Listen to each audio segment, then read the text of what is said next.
So the Lakers got their first win of the season. Who cares? Let's go.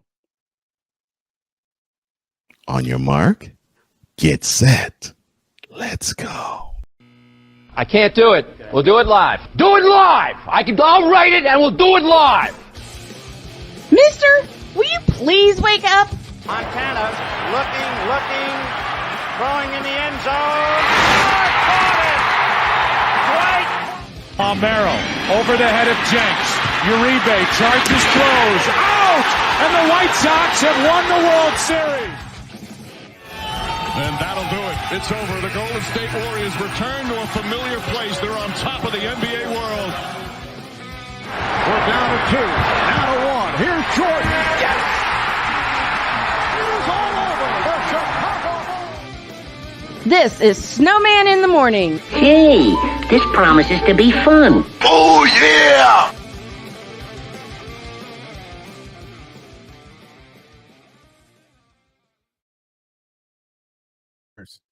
Good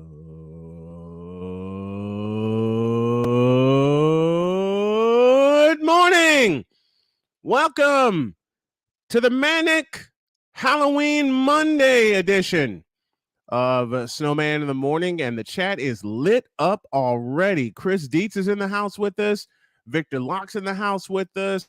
Oh, man. Wise is in the house with us, along with Sam Shady. And Sam, I have some unfinished business with you in terms of a collaboration. Trust me, we're going to get it done. We're going to get it done as I await the arrival of my partner. Oh, man, let's not waste any time. You know what? Dietz posed a wonderful question. And the question and the statement along with the question, he said, social media is on fire after a certain team gets its first win of the season on the same night another team they despise loses. Ha, ha, ha, ha.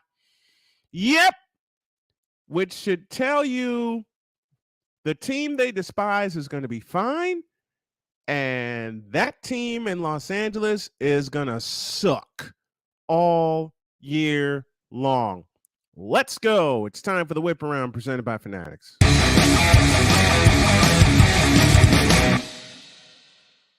Framber Valdez pitched the Houston Astros to a tie in the World Series after the Philadelphia Phillies miraculously won Game 1 6-5 on a JT Realmuto home run. Dusty Baker said you couldn't think about yesterday. You know, this team has a short memory on bad occurrences and bad games, and you know, you can't bring yesterday into today or else it'll continue. You have to start all over again and just realize it's a new day and hopefully we have a different outcome. Jose Altuve talked about his Game 2 performance helping his confidence. And it helps my confidence to get back my swing. So I feel good, and hopefully I keep going from now on and keep helping the team to win games. As we take a look inside of game number 2, all the highlights are courtesy of KBME. Jeremy Pena got the Astros started early. First pitch to Pena. Breaking ball, and that's past the third baseman, Bohm, and all the way to the wall and left. Altuve around third, he'll score. Pena trades places with him with a double of his own. 1-0 Astros. Let's see. Altuve with a double, Pena with a double. Yordan Alvarez, you're next. And the The breaking ball's lifted to left and deep. Going back, Schwarber on the warning track. Leaps against the out-of-town scoreboard, and it's off the wall. Pena racing around third. He will score. Alvarez in the second with the Astros' third straight double. It's 2-0. And Eller scored Yordan Alvarez to make it 3-0. And then Alex Bregman did this. And Bregman clubs it deep to left center field. Going back, Schwarber still going back at the wall. See you later! 2-run home run for Alex Bregman. And the Astros lead is 5-0. Robert Ford brings us the call, and he also brought it in to game 2. The 0-1. Ground ball right side to his right, Altuve. He secures it with both hands, throws to first, and that is the ball game. The Houston Astros even up the World Series at a game apiece as they defeat the Philadelphia Phillies by a final of 5-2. Game 3 is tonight in Philadelphia. Speaking of Philadelphia, poor Pittsburgh Steelers. Not. A.J. Brown caught not 1, not 2, but 3 touchdowns in the first half. 35-13 the final. The Eagles remain the only undefeated team in the NFL, flying high. Fly Eagles fly at 7-0, and that means if I can find the correct sound, I get to honor Sam Shady with this.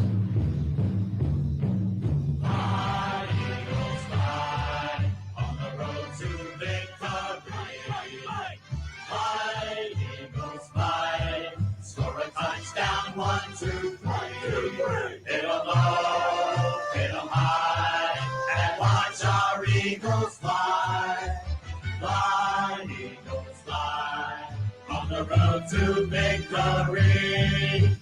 E-A-T-L-E-S, Eagles! I played that here in my office a total of 6 times, 5 for the touchdowns and 6 for the victory. 35-13 Eagles. They are now 7-0 on the year.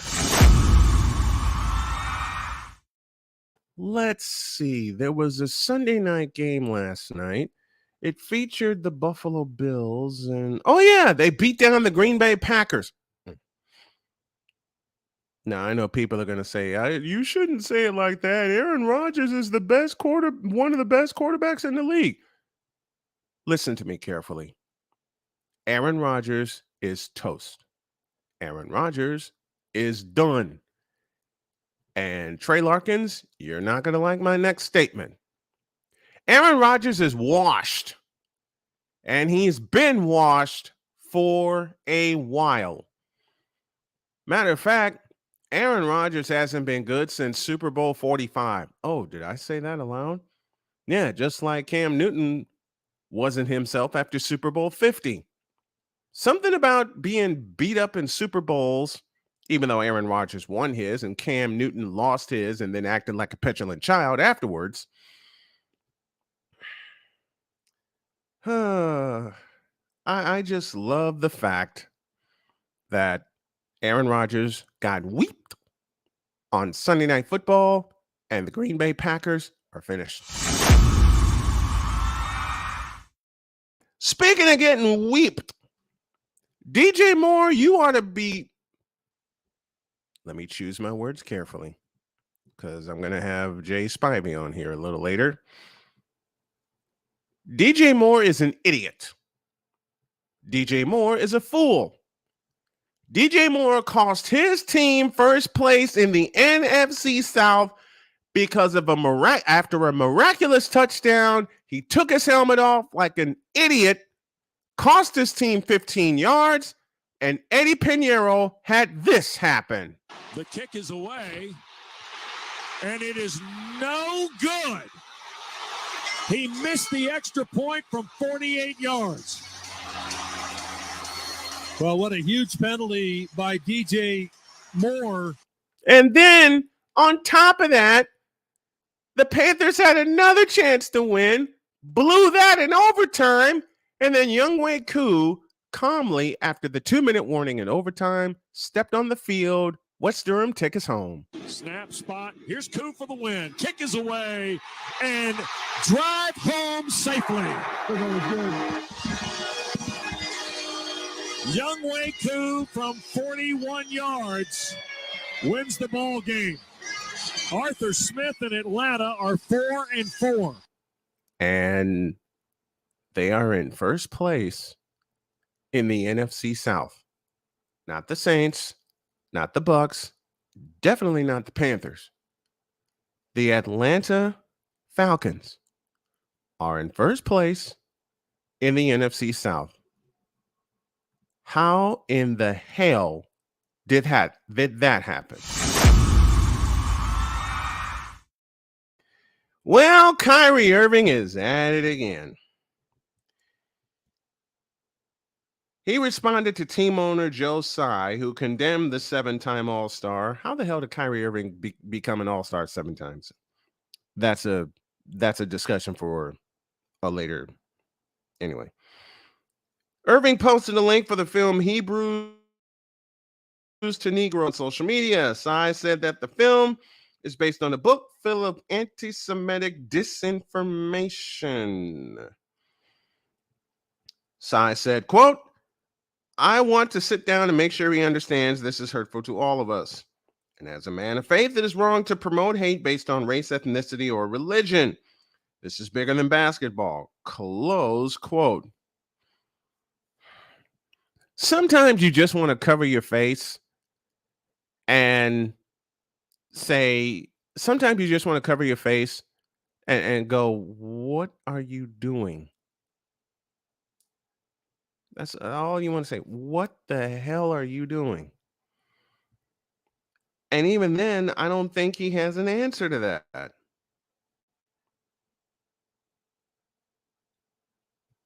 Sad and crazy. And Dietz, I agree with you about celebration penalties. I mean, given the fact that the Panthers surrendered the lead and then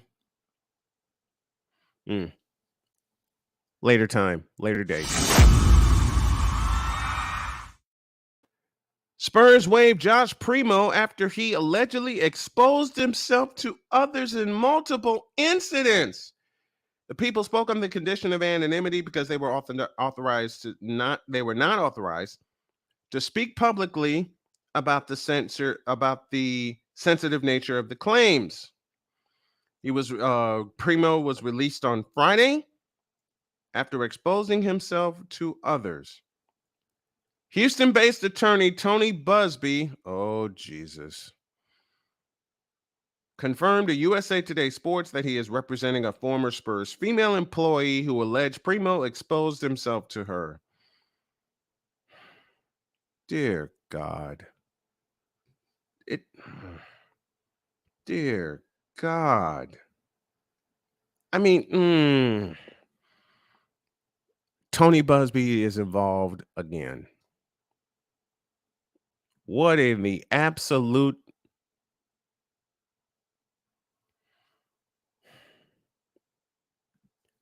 I better close this now before I cuss.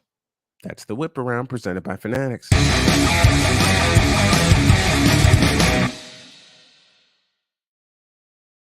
To the Fanatics feedback zone we go. Dietz was the first one in here. He posed those two things. Spooky good morning on this Halloween Manic Monday. Can y'all believe it's Halloween? I can't either. Breaking news, XFL team names released, and they are as follows. The Arlington Renegades, the DC Defenders, the Orlando Guardians, the Houston Roughnecks, the Seattle Sea Dragons, the St. Louis Battlehawks, the San Antonio Brahmas. I think that's something to do with the bull, I think. And the Vegas Vipers. Thank you, Sam Shady, for that. Surprise question for you all. What's your favorite horror movie or show? Don't have one. I don't like horror. Given some of the people who I've lived with over the years, I don't like horror. Victor Lott says, good morning, Mr. Dietz. Wise is in the house with us in the chat. Good morning, everyone. What the heck is a Brahma? I'm thinking... See, why does The Rock come to mind when I hear that nickname? That's all I want to know. Why does The Rock come to mind when I hear that nickname. Cole Johnson's in the house with us. Good morning, sir. Good morning to you, sir. I'm loving the background. That's nice. Thank you. Nice. Fix your mic. Good. Yeah, yeah, exactly. I've done that too. I've done that too. Victor Locke says, "Good morning, wise man." Wise returns the greeting. No New York teams in the XFL. Nope, not this time. Insane baseball this weekend. Andrew says, "Good morning." Fit Down Sports says, "Wise, there's a very distinct reason for that. The rental fee at the Meadowlands is ridiculous compared to other sites." I agree with that. 100% agree with that. Astros version of a triple double, 3 consecutive doubles to begin the game. That World Series is tied at 1 game apiece. Philly already took care of their job by winning game 1, stealing home field advantage. Agreed. Absolutely agreed. Now you just woke up a sleeping giant with Houston when they were allowed to swipe game 2. Imagine if Philadelphia swiped game 2. Victor Locke says the Steelers have rusted. They definitely have. Nice wordplay. Cool McCain, good morning to him. The Hawk TV in the house with us. Victor Locke says, "Good morning, Hawk." Bills Mafia, get the tables. I want your thoughts on that beatdown in Buffalo. Talk to me, please. All right. Here is what's so scary about that game. The Bills didn't play their best. In fact, Josh Allen was not at his best. In fact, he threw 2 picks in that game. So he was average. Those, I believe, came in the fourth quarter. Yeah, and both came in the fourth quarter. He played average. The offense actually played a little bit above average. The defense even played a little bit above average, and they still beat a team by double digits. So not even at their best, they still spanked the team. That to me is scary. I said something a few minutes ago before we go to break. I said 3 statements about Aaron Rodgers. Aaron Rodgers is cooked. Aaron Rodgers is washed. Aaron Rodgers is done. Oh, no. Well, and I will add to that because I agree with all that. Please do. Aaron Rodgers, Packers fan. Packers Trey organization. Larkins. Aaron Rodgers is no longer your best player on the team. That guy wears number 33. He plays in the backfield. His name is Aaron Jones. If you don't feed him more than you need to, guess where the Packers will be if you rely on the right arm of Mr. Ayahuasca. You'll be in the same spot that you normally are in January, but it'll be a little earlier. Much earlier. It'll be after week 17 and not after the divisional playoff. Lavaris is in the house with us. Says, "What up, Snow?" in chat. What's going on, Lavaris? Chris Deeds gives him a welcome. Sick Diggy with us from Norway says, "Happy Halloween." Andrew greets him as well. Victor posed a question about a favorite horror movie. I don't have one because I don't like horror. Aliens. And besides, I've lived with horror in my life. I'm not the biggest horror fan, but I love Nightmare on Elm Street simply because of the comedic value, not because of it scaring me. Yeah. Nightmare on Elm Street never scared me. No, it didn't scare me either. It's like you said, it's the comedic value. It's the comedic value. Cole Sports is indeed in the house with us. Thank you, Vic. Pizzle did a great job on his play-by-play reaction yesterday with the Dolphins. Congrats to your Dolphins, Pizzle. Lavaris posed a question. Do you think Tom Brady is washed? Tom Brady's been washed since he lost 3 Super Bowls. Does that answer your question? I will definitely talk about that a little later on when we debut a new segment called Reality Check. I think Tom Brady's needed a reality check since Super Bowl 52. Wait, let me change that. Let me change that. He's needed a reality check since the Tuck rule. Oh, did I say that aloud?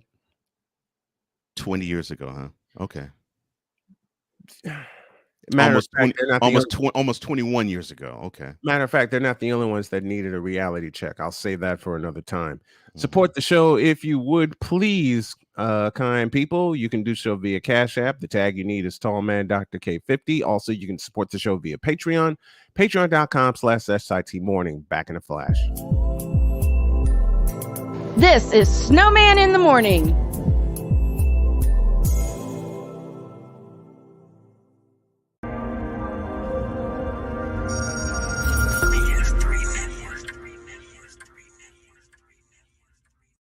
BS3 Network, changing the way you watch TV.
Do a TED Talk, but I don't have anything to talk about yet. I'm getting there. Life is for the living. We're not here that long. You can learn anything you want to learn without any money spent. What do I really enjoy? What do I really want out of life?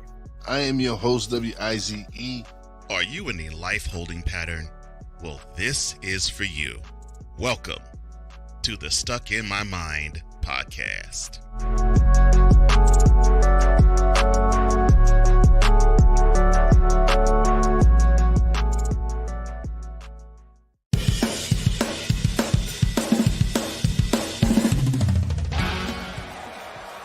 Steph Curry. Tim Anderson. Yordan Alvarez. And it's caught. Debo Samuel with the catch. Michael Jordan can sense. The Fro just got the king. BS3 Network. The hottest of hot takes. The coldest of cold hard facts. This is Snowman in the Morning with Cole Johnson. Weekdays at 8 a.m. Eastern. Check your local listings for your viewing and listening pleasure.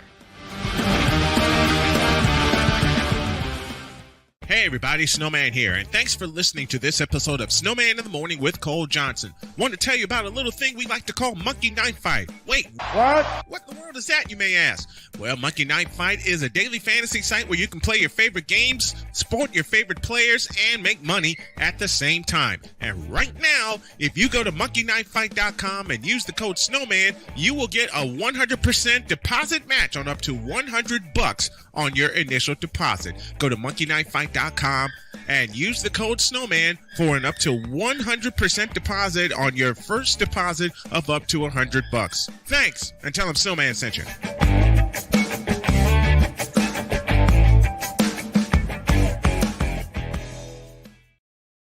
Snowman in the Morning with Cole Johnson is brought to you by Penis Water for the ebbs and flows of life. Trust Penis 15 water. Welcome back to Snowman in the Morning. You are an ass.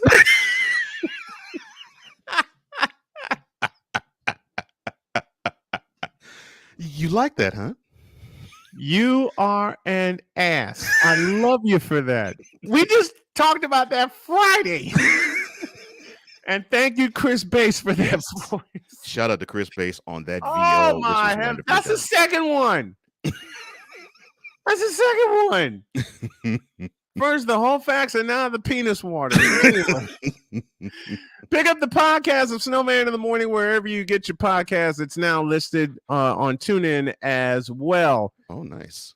Yes, as well as the Odyssey app. LeVars chimes in. Oh, yeah, Snow. Lakers got their first win yesterday. Who cares?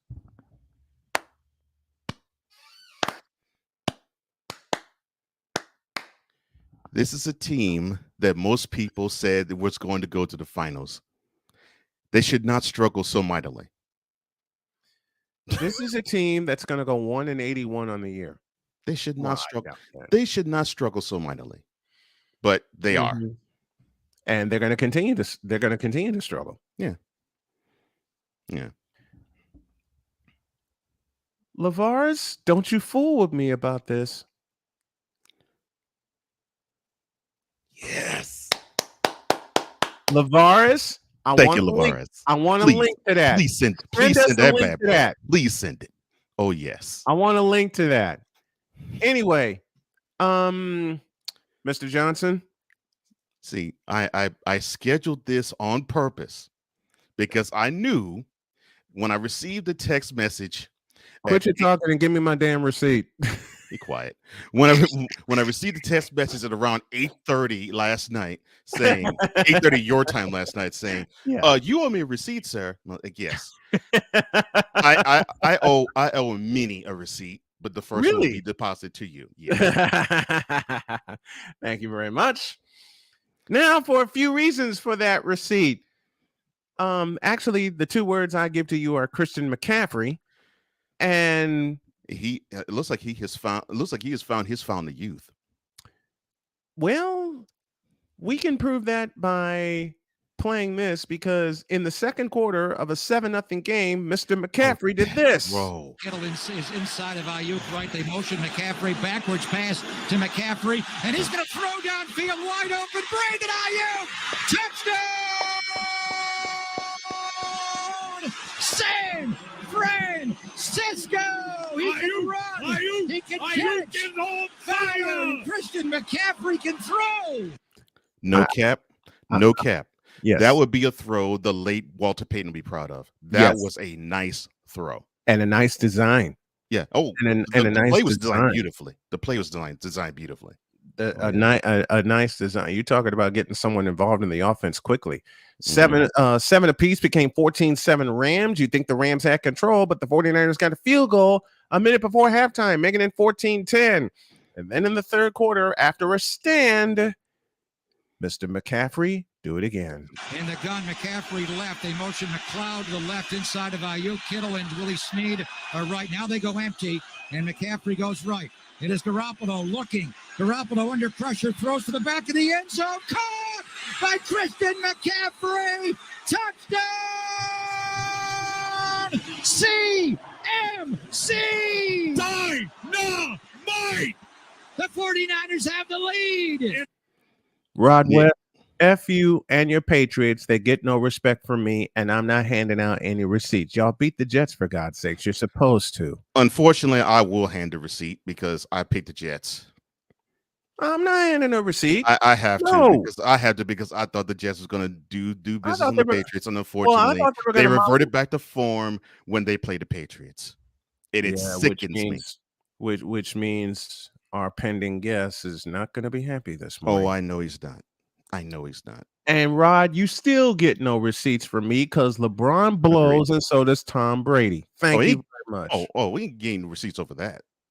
I'm not handing out any kind of receipts unless they are warranted. 17-14 49ers at the time. And on that play, I gotta talk about that play because I watched that. McCaffrey sprinted to the sideline, wasn't even supposed to be in the play. He was not even supposed to be in the play. No, because that pass was intended for Kittle. It was definitely intended for Kittle. But McCaffrey saw what was going on, saw a scramble drill, took off. And who did he beat in the back of the end zone? Taylor Rapp. Taylor, it's a wrap for you. Your career is finished. 17-14 49ers. We moved to the fourth quarter, and McCaffrey decided to complete the triple play. First and goal, 1 yard line. Garoppolo in the shotgun. McCaffrey to his right. They're going to give it to McCaffrey coming left. McCaffrey, touchdown! San Francisco! He has thrown one. He has caught one. He has run one. He can do it all. And a little note about that. The first player to run and throw and catch a touchdown since Hall of Famer LaDainian Tomlinson did it in 2005. 17 years ago. Yep. And speaking of George the Animal Kittle. Garoppolo under center, 3, 2, 1. Ayuk in motion. It's a roll for Jimmy left, looking for McCaffrey. Taken away. Will throw for the back of the end zone. Caught by George Kittle. Touchdown, San Francisco. 31-14 the final.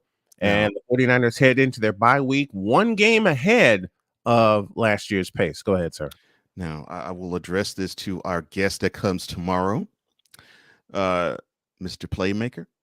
You should be ashamed of your team. You should be ashamed of the Rams because they, just like the Packers, are SAWFT.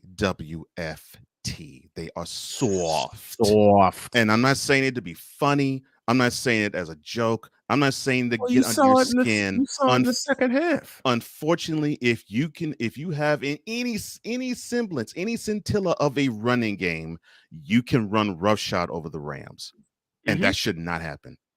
18 carries, 94 yards. I beg your pardon. That's McCaffrey stats. Yeah.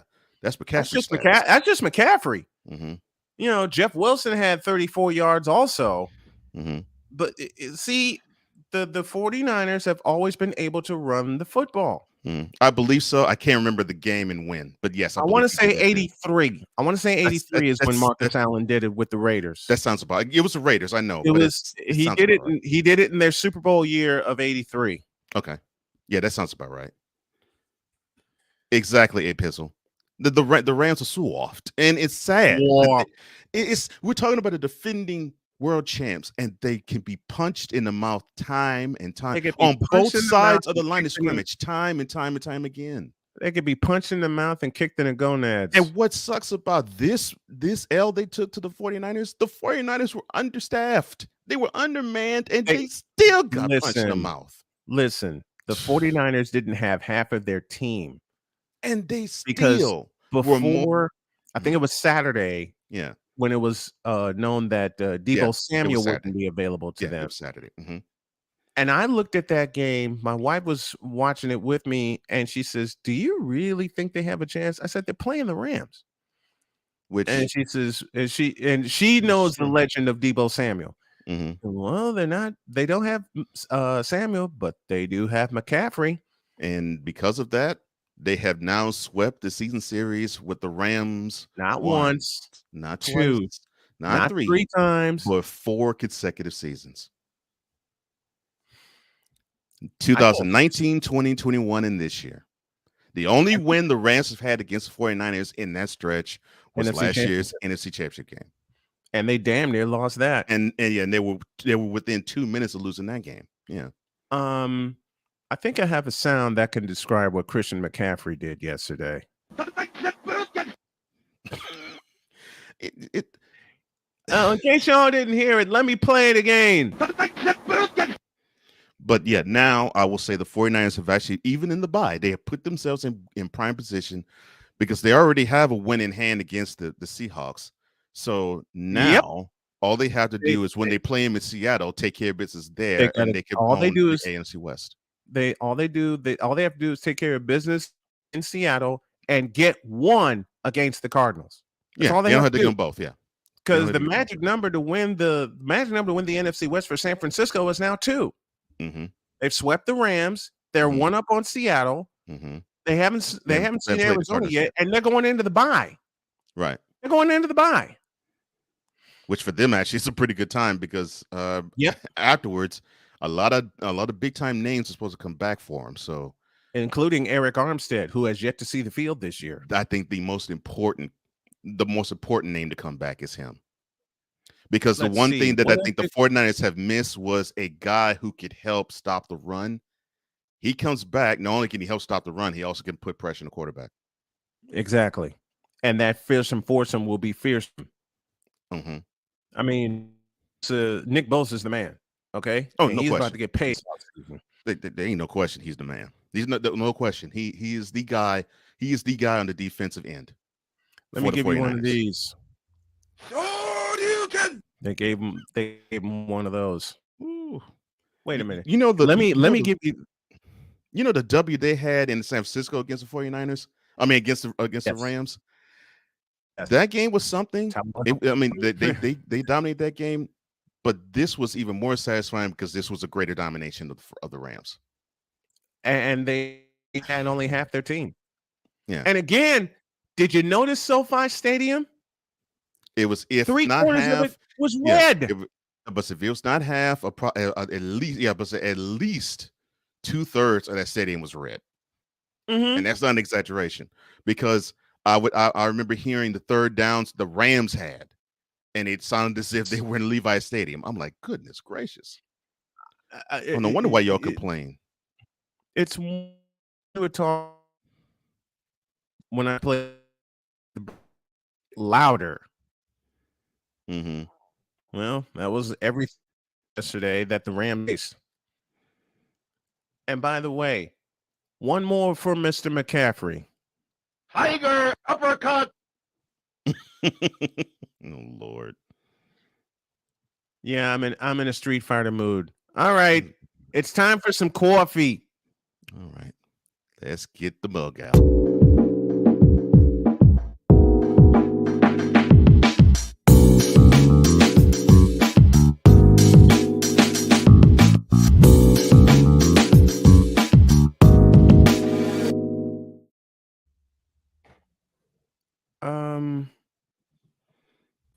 No drink this morning, Ryan?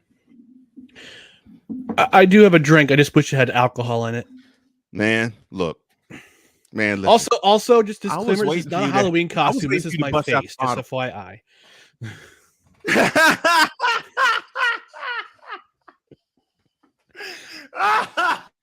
You starting early. Oh my god. Oh, I'm in a mood. This is before he busted out. Y'all remember the one time McCoffey was on with us and he had a liquor bottle and he had a glass of the thing. I would be in a mood too. I would be in a mood too. Yeah. Oh, for a myriad of reasons. For a myriad of reasons. Yeah. I would be in a mood too, considering that your Jets played a decent first half, but they simply were like in the third quarter. Yeah, a lot of it had to do with that penalty that should not have been a penalty that brought back that pick six. And the explanation, I saw this in the press conference. They one of the beat reporters asked Saleh, "Oh, what was the explanation for the John Franklin Myers penalty on Mac Jones, the roughing the passer penalty?" And Saleh said, and I say this with a straight face, he hit him too hard.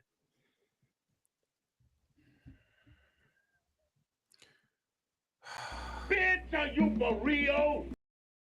Thank you, Dolomite. Hold up. That's his job. Back up.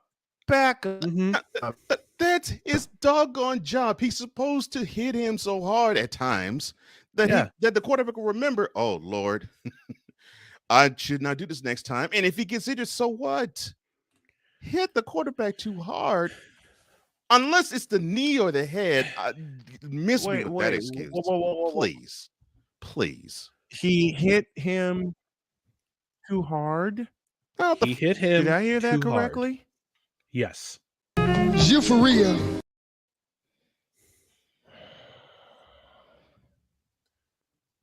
And the Jets were Mac Jones did not look great at all in this game. No. The Jets were in his face. They sacked him, I think, 4 or 5 times. Yeah, they sacked him 6 times. 6 times. Six times. Yeah. So no. Mac Jones did not look good at all. Oh, it's unfortunate that Zach Wilson looked worse than Mac Jones did. Oh my gosh, Zach Wilson. There goes all that momentum right out the door.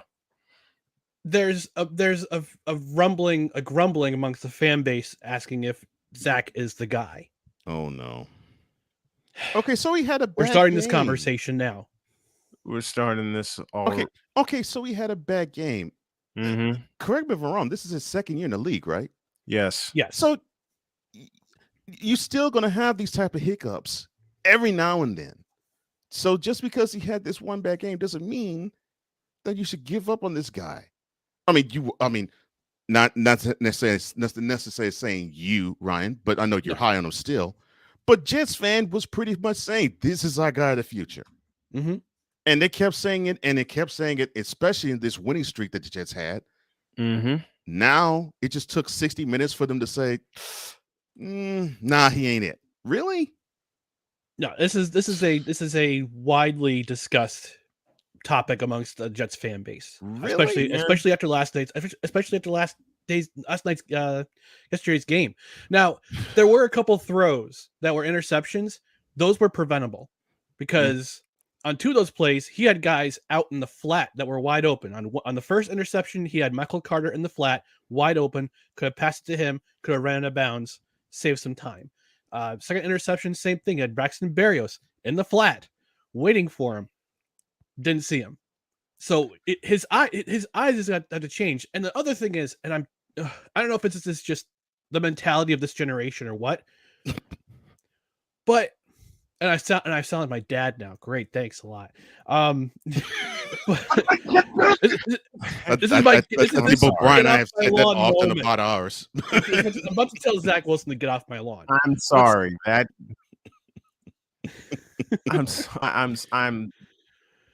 I'm sorry. I got to do it again. I got to do that again. So what is your supposed to get off your lawn take? My get off my lawn take is stop trying to make highlight reel plays. You can't always be the highlight dude. This is just I don't understand this mentality of trying to play the hero, trying to make the highlight play. Just do your job, dude. Do your job. Well, don't turn the ball over. Run for the first down. Get out of bounds. Throw the ball away. Take the sack. Do something. No lie told there. An example of another game. The Panthers Falcons. So Panthers up 10-7. They have the ball first and 10 at their 35. Walker drops back. He's trying to set up a screen, but there's two Falcons defenders rushing him. So he tries to throw it over to both of them. He throws over the first one. The second one catches it though and runs it back for a pick six. Back for a touchdown. Yep. If he would have basically either just ate it or throw the ball at the feet and have it be incomplete, that wouldn't be 6 points the other way. Right. Do your job. Oh, I'm so sorry. That's the mantra of the team that unfortunately your Jets played. Yeah. And J Moore. I'm going to talk about him in the second hour because I got something to say to him too. But we all are. But here's the thing about Jets fans. You all know what Bill Belichick does. He tries his best to say, well, basically his mantra is, other than you do your job, quote, I'm going to take away what you do best. You're going to have to beat me with something else. Close quote. Yep. And guess what that something else was yesterday? It took away the run. Yeah. Zach Wilson, you're going to have to beat us. And right now, he's too young to actually do that in the correct fashion. But you know something? That is not a slight on him because he's given issues to Patrick Mahomes. And correct me if I'm wrong, the dude has a Super Bowl championship in his mantle. So if he can befuddle the best of quarterbacks, you don't think he won't befuddle Zach Wilson? This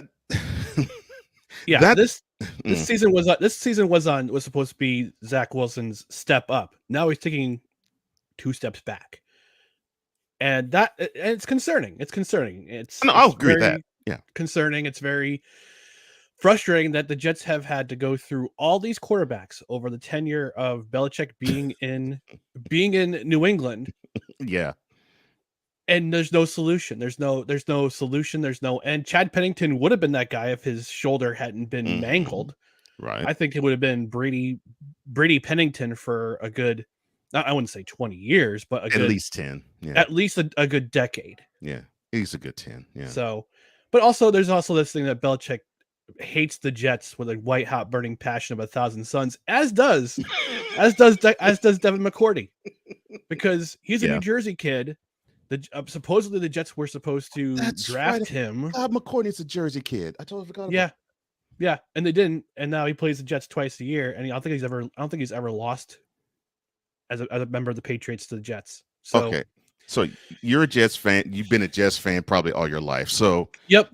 So In a very, I can explain why in another segment, but yeah, I've been a Jets fan my entire life.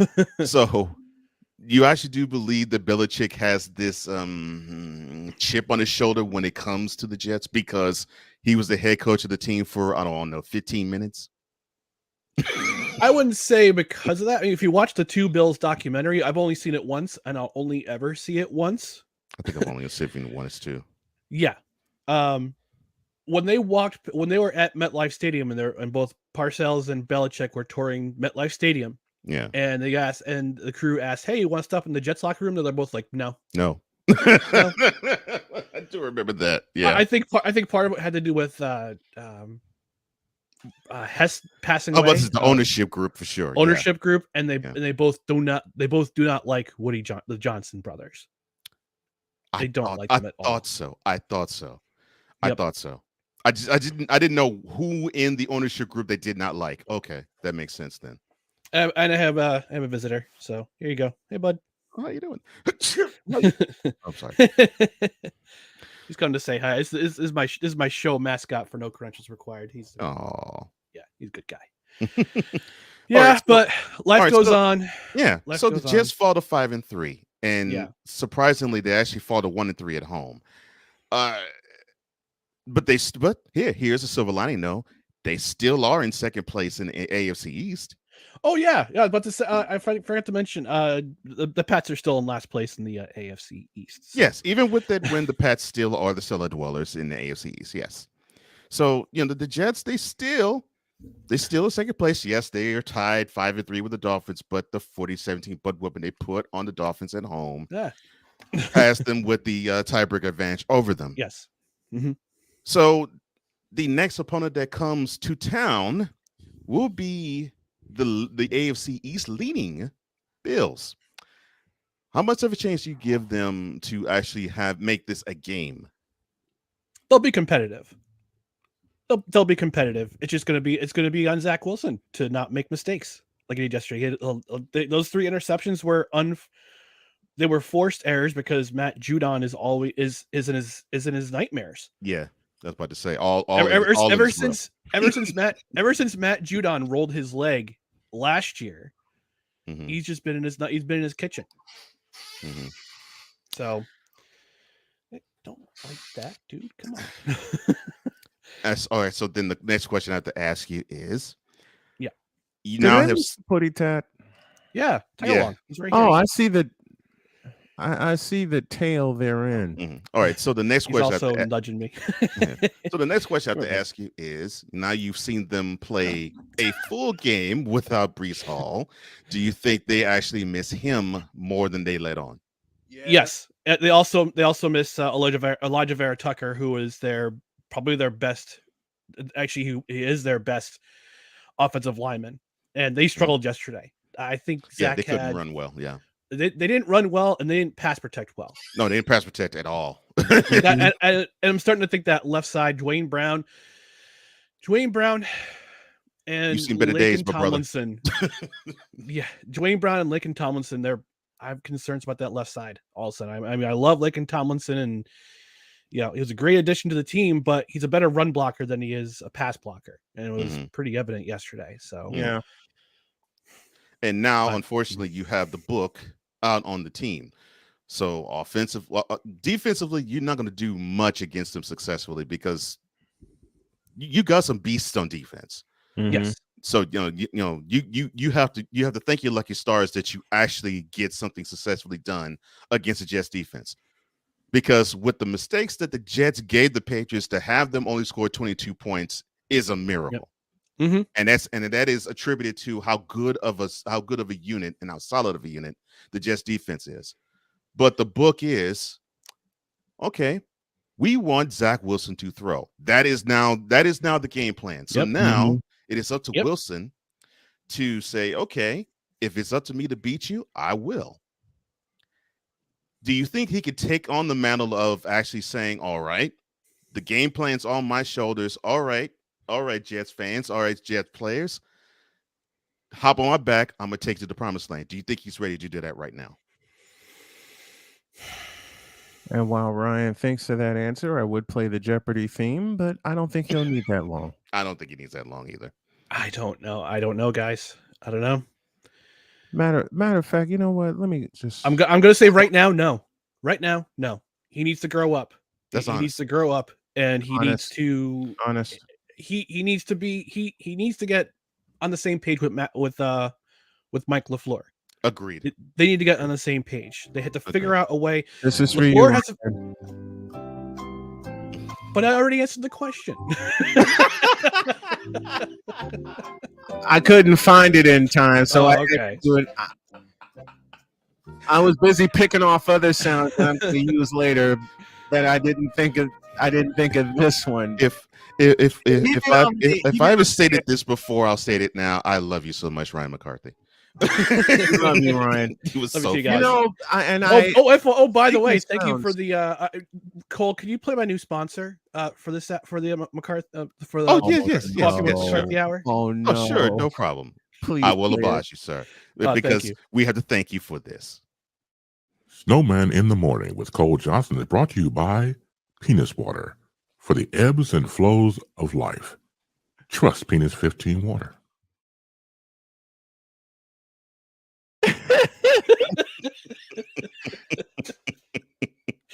Mr. McCoffey, the legendary Chris. I will Bates. say to you what I said to Cole when he surprised me with that ad after the first segment. He voiced it, you wrote it.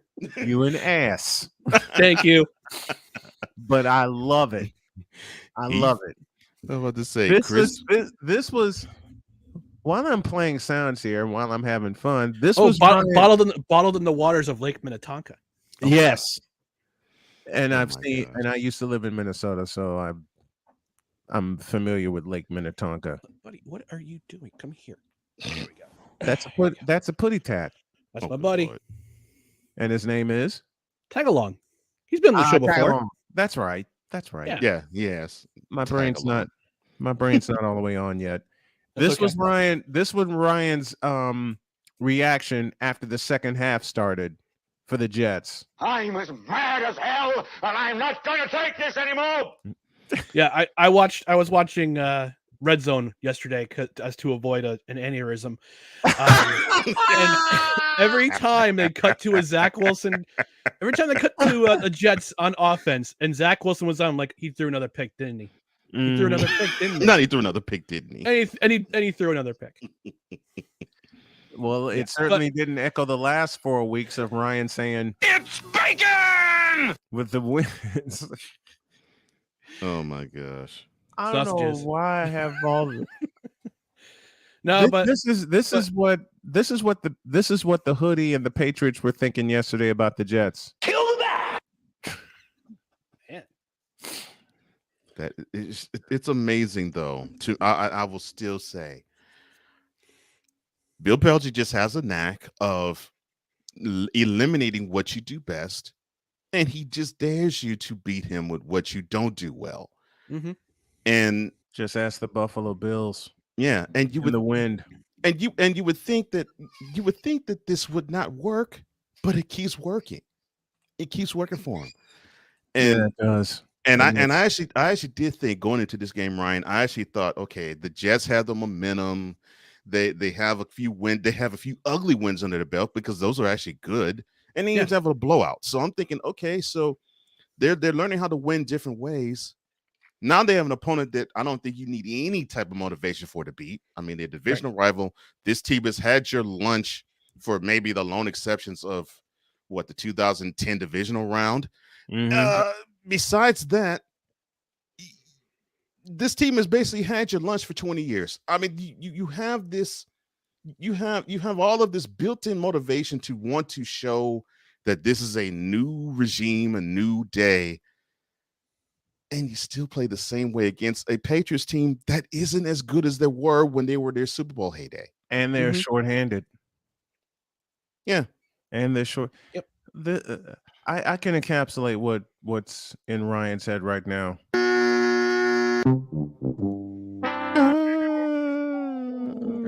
And to add a little Mel Blanc onto it. Kill the rabbit, kill the rabbit, kill the rabbit. But I still don't believe it's the end of the Jets, though. It's not. If they just have to beat him. Because I still have to give credit to your defense, man. I mean, look, they kept you in this game. They kept you in this game, and if they can manage, if the Jets offense can manage to have that one key play at the end of the game, and the defense keeps them in it like they did yesterday, I think that you'll see a flop of that score. Because I hope so. Yeah, it should have been 17-3 at the half. Yeah, it definitely should have been 17-3 at half. The fact it was 10-6. I'm like, what the heck? Okay, yeah. Yeah, I was looking at that. I'm like, well, what the hell happened? Yeah. Oh, we also got to address that. Speaking of really egregious calls, that Mariota Hail Mary attempt, Mariota Hail Mary attempt at the end of regulation that should have been a DPI wasn't a DPI. Call a DPI. Agreed. I think they have it out for the Jets. This is my get off my lawn take. I think they have it out for the Jets because the Jets are good. Mm-hmm. You know, they have it for certain. They have it out for certain teams, and that call you just mentioned, Ryan, that should have been called. I'm still tripping over the roughing the passer penalty that was called, and the explanation was the guy hit the quarterback too hard. Hit him too hard. And I'm still flabbergasted. I mean, I'm still flabbergasted by that. At all? That's all I want to know. Did he give him a tiger uppercut after? No, he just shoved him to the ground. That was it. And the problem with that is, okay, what was excessive? That's roughing the passer? I'm still trying to figure that out. So what are these defenders about? How the hell is that roughing the passer? So what are these defenders? What are these defensive linemen and these outside linebackers supposed to do? They're supposed to just two-hand touch him now? I don't understand this. Did you ever watch? Did you guys ever watch the South Park episode of Sarcastaball? No. Where it's turning. If you have HBO Max or whatever it's called now, if you find that episode of South Park, it's brilliant because it encapsulates what the NFL is now to a T. I love it. I swear, man. Quarterbacks today should be wearing red jerseys. Mm-hmm. They should. And the padded helmet. Yeah. Red jerseys, padded helmet, and the rule is if you get within 1 foot of the quarterback, one stride of a quarterback, that's a sack. I mean, it's getting to that degree of ridiculous. Here's how we'll close this segment out. It's not like they gave him a Sonic boom or a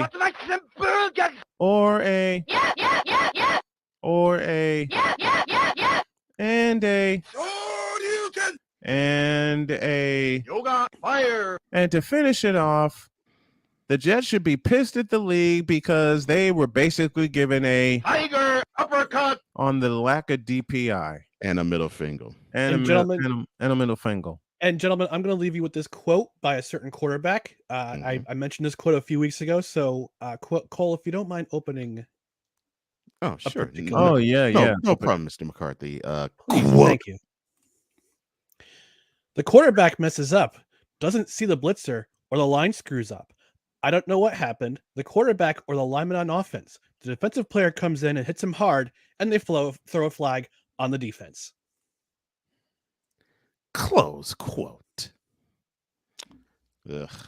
Again, Thomas Patrick Edward Brady. September 3rd, 2021. And again, tiger uppercut.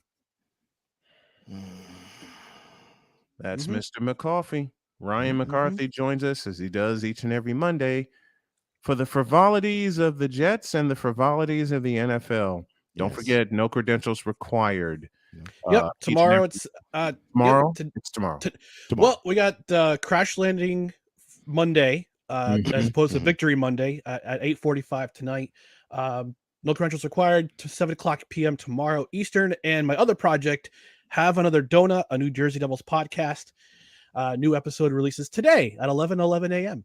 So, nice. If you want to hear, if you want to talk about, where's Martin Brodeur when you need him? No, he's actually in the the Devils are doing pretty well. They've won 6 out of 7. Yeah, so they're lighting up the league right now. So cool, I'm cool, very happy. And to answer your question, Martin Brodeur is actually, I think he's an executive VP with the Devils. That's what I thought. I thought he was in the front office. Yeah, Yep. Where he belongs. And they had Ken Denico Day yesterday. 40 years with the Devils. Starting yesterday. So very nice, very nice. Thank you, Ryan. We love you, gentlemen. Thanks, brother. Thank you, Ben. Snowman in the Morning with Cole Johnson is brought to you by Penis Water for the ebbs and flows of life. Trust Penis 15 Water.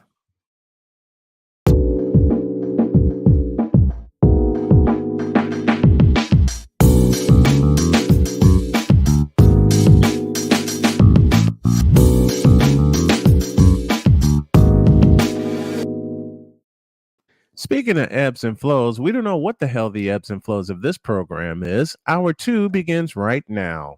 On your mark, get set. Let's go. 'Cause we take this job so serious. All of it between two people and 4 nostrils. All of it was gone. LeBron James is pure, unadulterated trash as a basketball player and has been for 20 years. We don't want to see that. Wait a minute. We don't want to see bro. Number 420. YSL. Number 420. I had to do it. Oh man, I thought I missed it. What in the all types of blue hell? This is Snowman in the Morning with Cole Johnson.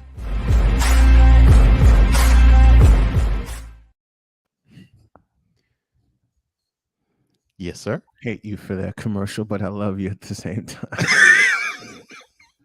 What? What'd I do? I will pop you in your mouth. Not mouth. You know where I'm going. Not mouth. Mouth. Oh, my. Like the way some of these bronzexuals need to be socked in the mouth. Oh, Lord.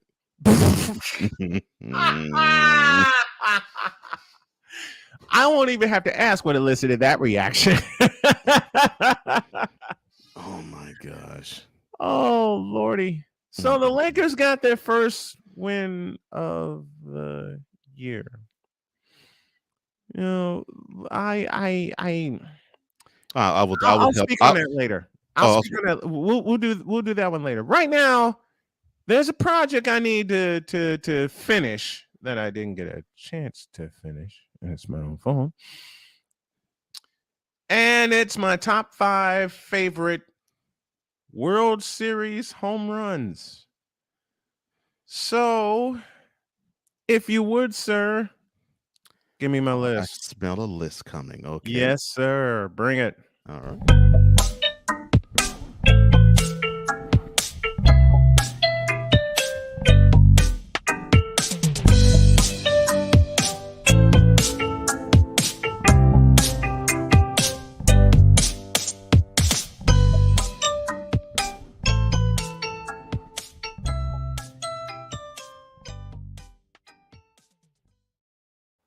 So I posed a tweet and a question yesterday.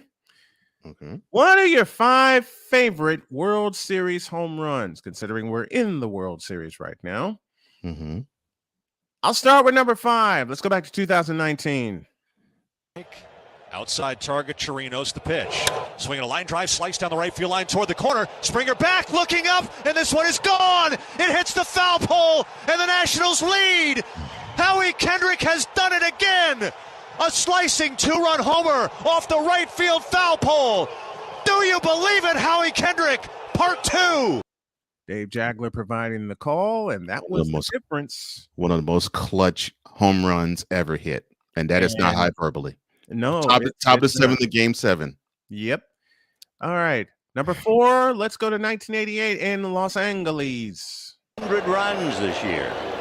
And there's a drive to center. Back goes Shelby to the wall. It is gone. Grand slam home run for Jose Canseco. And look where he hit it. Over the center field fence, a line drive. It didn't get up. It didn't get down. It just got out. More from that game later. That, of course, was game 1 That home run's never talked about. Nope. Nope. It isn't. It isn't. At number 3, let's go to 1987 and the Metrodome. He's loaded, 2 out, bottom of the 6th. Twins lead by 1. And Herbeck hits a high drive to deep center field. Mickey goes back. Grand slam!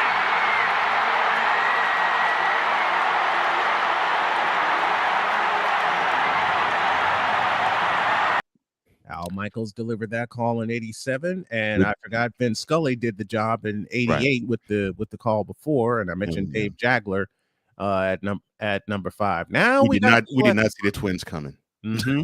We did not. No one saw the Twins coming. Yeah, no one saw the Minnesota Twins coming. All right, we got a plethora at number 2. Let's start with this from 2005. This is loaded, 2 out.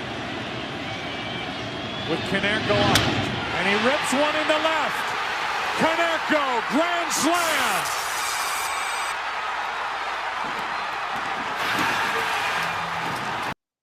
And all of Houston was saying, "Ain't that a bitch?" Mm-hmm. That bat almost sounded like it splintered when he hit it out. I thought it was going to break into 100 pieces. Mm-hmm. I thought it was going to break into 100 pieces. Let's stay in 2005. We know about that home run, but do y'all remember this one? Podsednik hits one to deep right center field. Back at the wall. This ball is gone. Podsednik goes deep. His second home run of the postseason. And the White Sox win it 7-6. I remember that one vividly because at the top of that inning, Vizcaíno had one of those pesky singles. Yeah, the game off of a premier closer in Bobby Jenks. Off of Bobby Jenks. Yeah. All right, let's. I have a tie at number 1. We're gonna stay at number 2. Let's go back to 1977. Reggie Jackson. Long drive right field. Goodbye. A big World Series for Reggie Jackson, despite all the palaver about his discontent with Billy Martin as he comes up with his 3rd home run of the series. Quickly, the Yankees go ahead.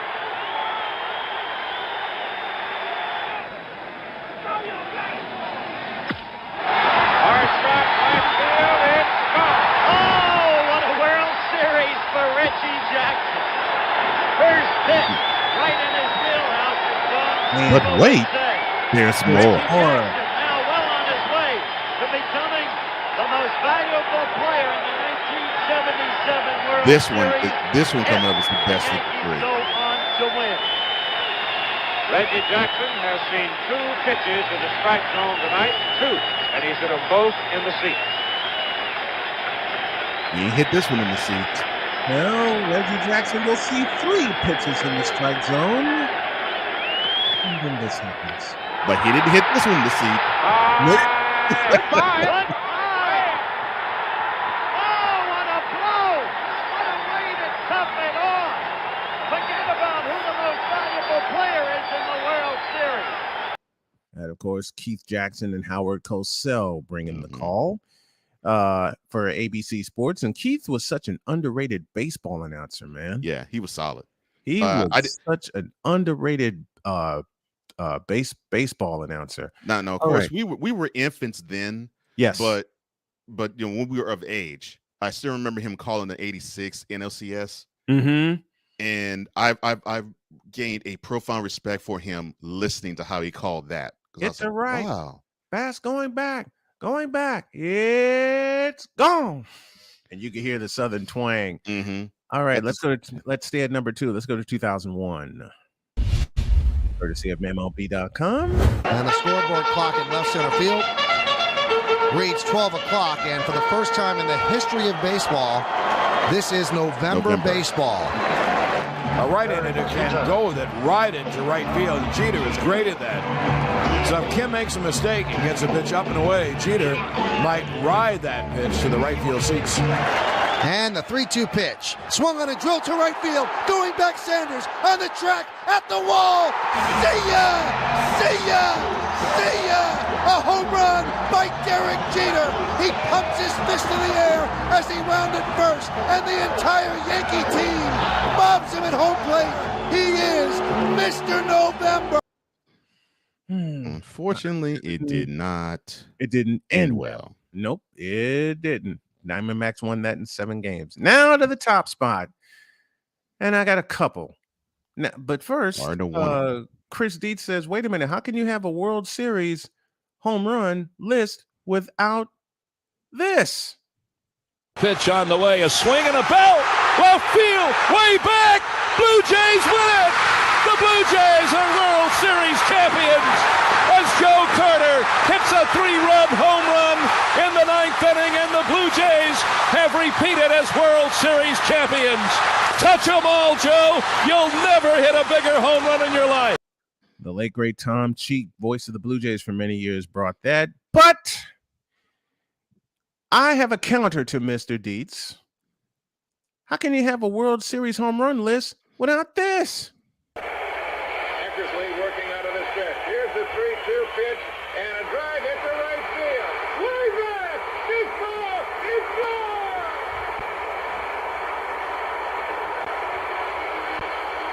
This crowd will not stop. They can't believe the ending. And this time, Whitey Casey did not strike out. No, Mighty Casey did not strike out. And look who's coming up. Here's the great Vin Scully. 2-out, 9th inning. Not a bad opening act. Crunch. High fly ball into right field. She is gone. Unbelievable! A home run for Gibson, and the Dodgers have won the game 5-4. I don't believe what I just saw. Thank you, Jack Buck and Vin Scully. When I saw that home run, because I was a big Bash Brothers fan at the time, you know, Kirk Gibson strolling, okay, this is going to be an easy out. And then he hit that, and my dad looked at me, and I looked at him, and we both were uttering, what the just happened? Here's the thing. So that home run, that's one of those that's one of those things where the story ties into the hit. Because they were saying that, because I remember hearing Vince Scully talk about it and Tony Soto talk about it. They said, there's no way Gibson was taking he was taking cuts at the batting practice out in the dugout, and every time he swung, you heard him go, and I can't remember if it was if he didn't believe he could actually be out there and Tommy convinced him, or if Kirk actually said it was Tommy, Gibson who said the hell with it, I'll take a shot. Okay, that's that part of the story. It was Gibson said, the heck with this, I'll take a shot at it. And that swing is probably one of the most legendary ever in baseball. Oh man. No, I'm not going to replace Herbeck's home run. Herbeck's slam got the Twins even in 87. You know, Dietz just sent me a message saying replace Herbeck's slam with Puck. Oh, you know what? What, Puck gets a 91? Puck gets a 91, yeah. But I got to have Jack Buck's call to that. Matter of fact, yeah. I do have it. And we'll see you tomorrow night. Matter of fact, I'm going to play this audio-wise. Let me find it. There we go.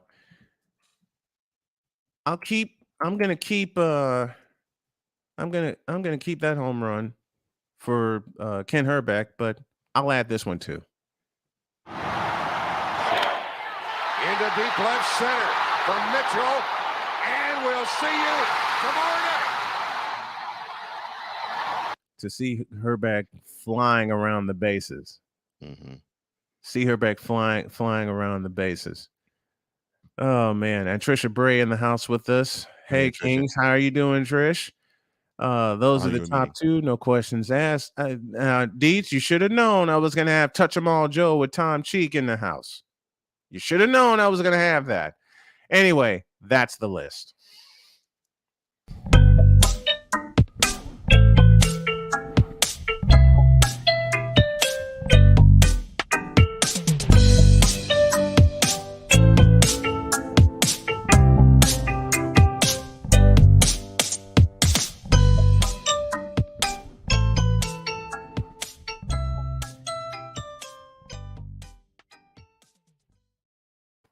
Dear Laker fan, Yo Kang sucks.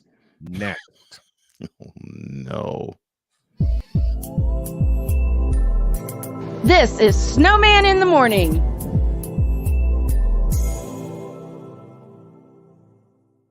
Discouragement, sorrow, distance. Your arguments cause damage to your family. The hurt leads to divorce. You feel like there is nowhere else to turn. But there is hope for you. That's where we come into play. There is an overcomer that lives inside of you. One ready to take on the world as you leap for joy, living in victory. You'll grow to love yourself and others. There's life after divorce, and you can claim it today. Get over divorce, where your new story begins here every Thursday on YouTube and Spreaker. Snowman in the Morning with Cole Johnson is brought to you by Penis Water for the ebbs and flows of life. Trust Penis 15 Water. How the hell did you come up with that? As soon as you had Bass cut it, as soon as you had him do the read, after he said water in that bit, I said, that's a commercial as soon as I can get my hands on the audio. All I needed was the right pictures, and I found them. Oh man, support the show on Patreon, patreon.com/SIT morning, and pick up the podcast wherever your podcasts are available. Along with Cole Johnson, I'm the Snowman, and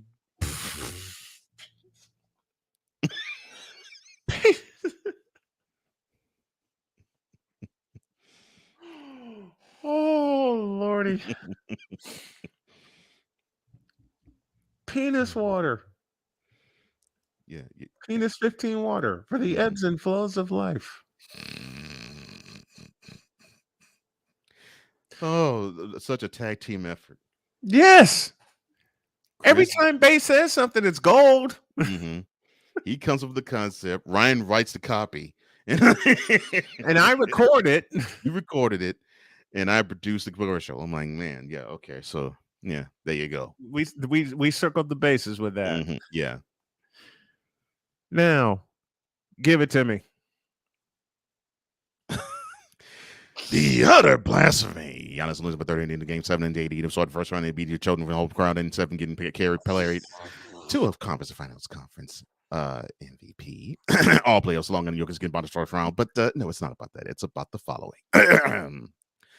Ladies and gentlemen, LeBron James is still the best basketball player in the world. I only have one response, and it's this. Who told this lie? Oh my gosh. But I will save the rest of it for Wednesday, because I can hear whys in my head right now. I can hear whys in my Oh, the penis one of hot dogs are sold out in all in ATL. That's hilarious, Lavaris. Lavaris, you have no sense whatsoever. None. The Penis 15 water. Oh Look, my God. look, Aunt Tricia, I put forth something that I thought would sort of calm us all down, and then Baloney. You knew your purpose when you calm us all down. Don't you ever lie to me like that again. the base after I did the technical difficulties one, he covered with penis water 15. I'm like, oh my gosh. Okay. Oh, the lies. Oh no. Oh no. She No. knows. Oh no, there was no lies. No lies told. And you can't tell that lie with that smile and that laugh. I did I not told you if I ever have an opportunity to say that to you, I'm gonna say it to you like I say it to my children. Oh Lord. Oh, no lies told. And yet his grin is from here to Houston, Texas. Oh Lord, and then his video. Stop the lies. Stop the cap. Stop the cap. Stop lies. Stop the lies. Stop the lies, bro. Stop the cap. Matter of fact, do this the right way. Stop the cap. Oh, stop the cap. Stop the lies. Cap. Stop the cap. Stop the cap, bro. Cap. Stop the cap. I mean, you didn't hear anything else. But clear as a bell, you hear why I say, stop the lies. Stop the cap. And that's what you going, wait a minute, and Bass going, nope. I didn't hear that as clear as a bell, but I heard Wise grinning from ear to ear saying, stop the lies, stop the cap, bro, stop the cap, stop the lies.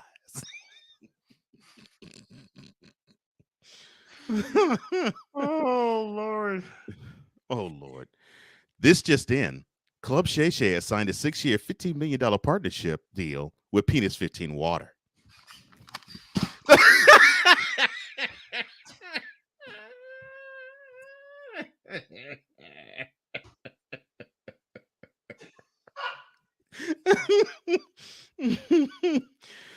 Andrew, that was a Victor Locke special. Andrew says that's a perfect sponsor for Club Shay Shay. Can I get the technical difficulties commercial, please? Oh yes, I think it is time that we do unveil that again because yeah.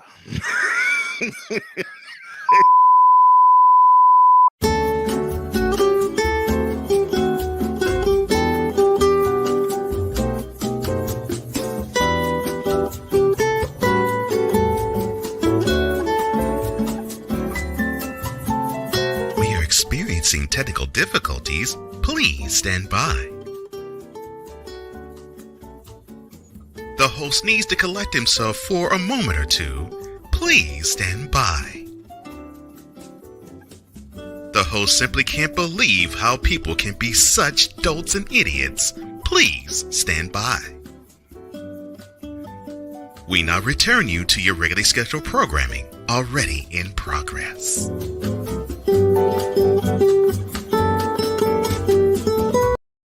And from that, the Penis I Water needed 15 that. commercial was born. I Yeah, needed you needed that. I needed that. The Club Shay Shay comment. I needed that. That was a Victor Locke special. Yes, indeed. And Andrew on top of it said that's a perfect sponsor for Club Shay Shay. Yes, it is. And LeVar's, he said, I'm scared of Shannon Sharp. His suit jackets be tucked in his pants. You know what? Not the suit jacket. His suit jackets. And Shannon's what, 6'4"? Yeah. He tucked his suit jackets in his pants like he tucked his football jersey in his pants. Mm-hmm. That should tell you everything you need to know. All right, there's a new segment that's going to debut right now. Mm-hmm. Yes, it is. Because Mr. Thomas Edward Brady Jr., you are due for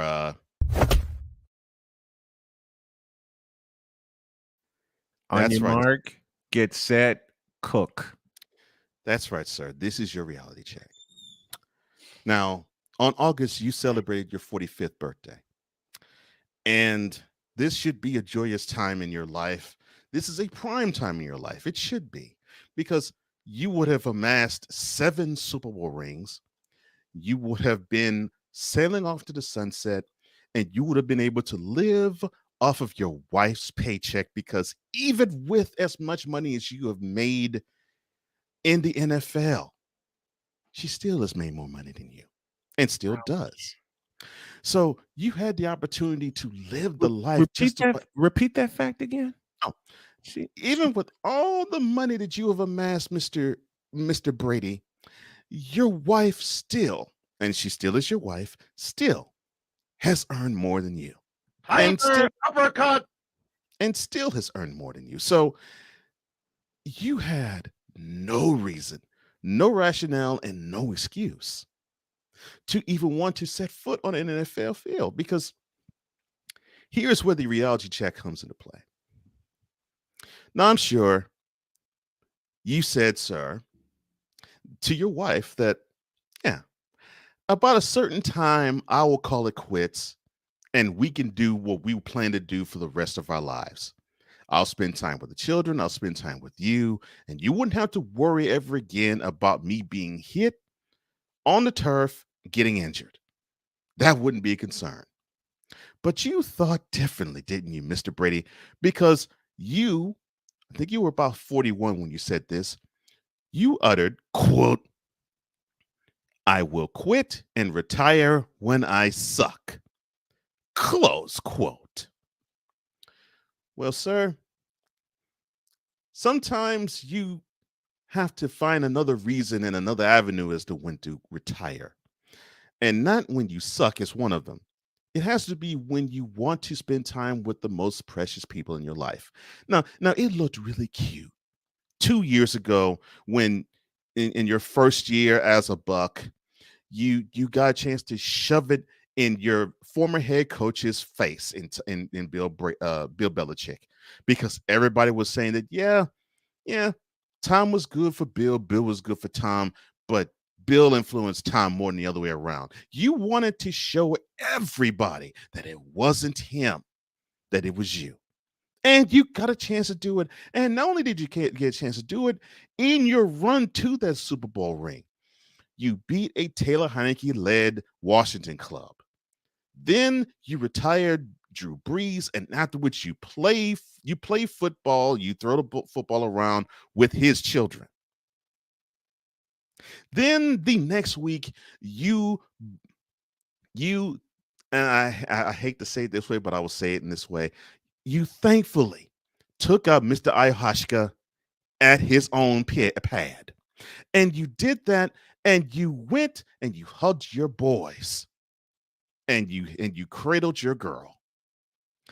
And it looked all wonderful. And then 2 weeks later, you went back to Tampa. You win the Super Bowl for the 7th time in your career, and you get the hug and the kiss from Giselle, and you get the accolades, and the attaboys and the hugs from all of your family members. Probably even your father gave you a kiss. Who knows?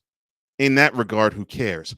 But what I'm saying a reality check is necessary for you to actually get is this. You promised your wife that after last year, you would hang it up. No matter if you won the Super Bowl or not, you'd call it quits. You had the golden opportunity to ride out on the sunset. Because even if you were to have lost in the playoffs, you still were 1 year removed from winning your 7th Super Bowl. But you had to be greedy, right? It took you 5 weeks. Not even a full off season, 5 weeks of honey-do lists, of the children getting on your last nerve, of you looking so out of place, it's not even funny, for you to say, you know what? I'd rather have a 300-pound defensive lineman breathe down my neck than to fetch for my wife's laundry at the dry cleaner. And because of that, Giselle said, sucker, bye. Because she realizes that you love football more than you love her. So kudos, sir. I'm glad that you love something more than Giselle. Unfortunately, Giselle realizes that. And now you have finalized divorce papers. And oh, by the way, the fact that you can't really bond with your team because you felt as though football hasn't really let go of you just yet. You're making your team look horrible because they're now at a 3-5 start. All because you missed a week and a half of preseason and you get one less day a week of practice. One set of rules for you, another set of rules for the other 52 players on the team. Now, do you think a championship ball club can be had with that type of setting? I don't think so. Hell nope. And more importantly, it doesn't happen. But this is what you wanted. This is what you got. And now you will have a football team that doesn't like you, a wife that can't stand you. And I pray to God this does not happen to you, but I think you're on your road of having it happen. Just like with your baby mama, Bridget Monahan, with the daughter that you had with her, or the son, I'm sorry, that you had with her. Your children might not like you either. So, for you being the greatest quarterback of all time in NFL history, lies. You now have to show for it absolutely bupkis. You can throw all the rings on your fingers all you want. But the wife and the children mean much more than any one of those rings, let alone all 7. So be happy being the god to every one of these fans that really don't matter to you. Lies. What you are is a dog to the one person that you could not keep a promise to. Stupid. Even though you have entertained me by shoving it in my boss's face because he can't stand you, and I told her as soon as retirement was on the table for you, I said he's not going to retire. And sure as heck, whenever you came back, she uttered a whole lot of obscenities that I can't say here. But that pretty much was her language toward all of us for about an hour. That she found that you were not retiring, or that you were unretiring. Well, I'm glad that you unretired. Unfortunately, though, when you do retire, and then you go to be this glorified color man for the next 10 years for Fox, I hope that gives you comfort, because I guarantee you that comfort would be mighty cold.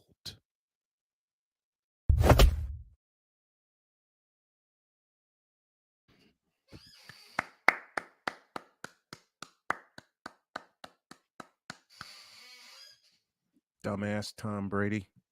Oh, Lord. Here's my championship ring. That's all I need. Yeah. Lavaris, I love you for this. We are not worthy. We are.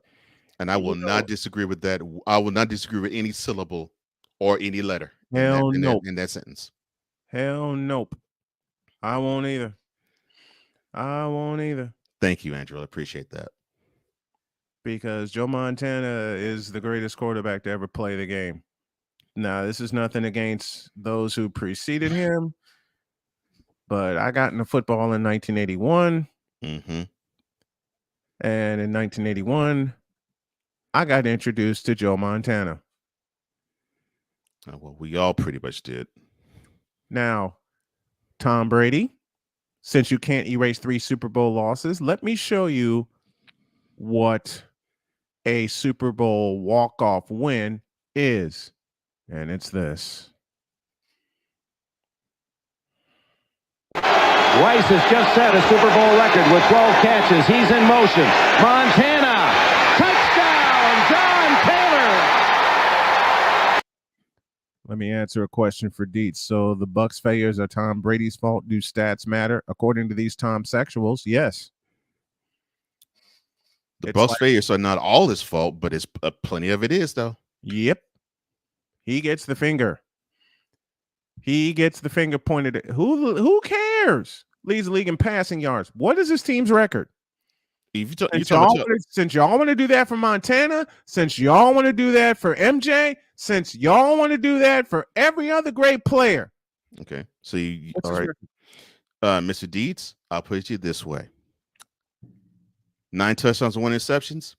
I see 3 wins and 5 losses. And who was the starting quarterback in all 8 of those games? Mr. Brady. And who practices 1 less day a week? Mr. Brady. Mr. Brady. And who missed valuable time in the preseason and making sure that everybody could be in lockstep, considering that there was going to be a couple of players that were not going to be on the team? That's Mr. Brady. So, yes, Todd Bowles deserves some blame, and some of the other players deserve some blame, but you darn tootin' number 12 deserves plenty of that blame too. And this is my partner's response to all of that. Tiger uppercut. Because he delivered a bunch of Tiger uppercut in the reality check.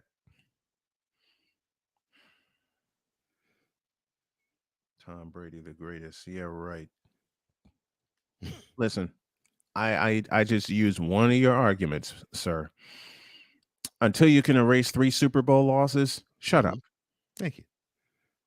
And I've been saying that. Erase those 3 L's in the Super Bowl, then I will call Tom Brady the best quarterback to ever play in the NFL. Since that won't ever happen, nope, I won't ever call him that.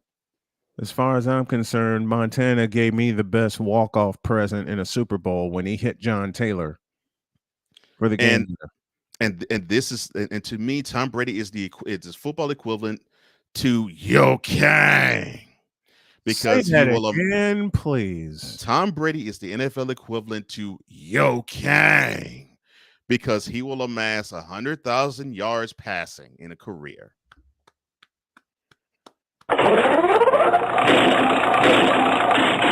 Next stat, please. 7 Super Bowl championships.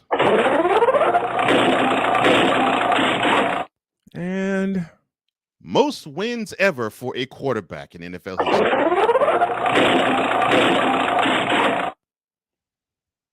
Oh, most playoff wins ever for a quarterback in NFL history.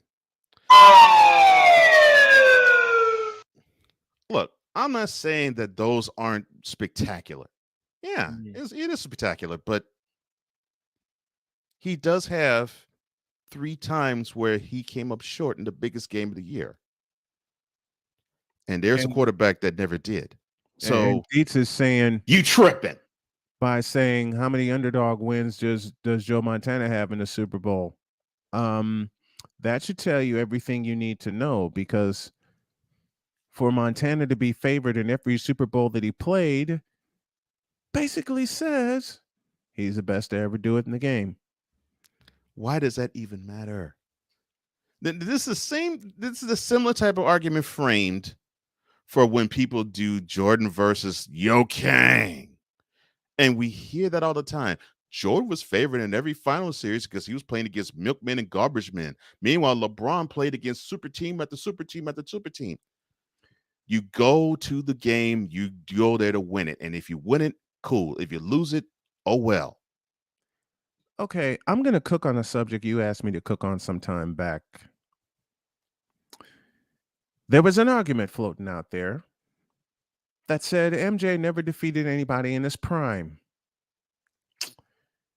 Let me think. Bitch, are you for real? Isaiah Lord Thomas III swept him in 91. Thomas's age at the time, 30. Only 3 weeks beyond. He celebrated his 30th birthday 3 weeks before. I know that because his birthday is near mine. Irvin Magic Johnson, the only rookie, not Jordan, not Yo Kang especially, to win finals MVP as a rookie. The age where he did that, 20. The year where he did that, 1980. Jordan beat him in 5 games in the World Championship Series. Magic Johnson's age at the time, 31. 31. Would have celebrated his 30. He would celebrate his 32nd birthday that August. Yeah. Let's see. Clyde the Glide Drexler. who many people said after Detroit beat them in the finals in 1990 that they would never get back. And in 1992, there were the Portland Trailblazers. After a 6-game conquest of the Utah Jazz in the Western Conference Finals, MJ took care of him in 6 games, with the 6-game win being in Chicago Stadium. Drexler's age at the time, 30. Actually, 29. 29. Thank you. Yeah, he celebrated his 30th birthday right after the finals.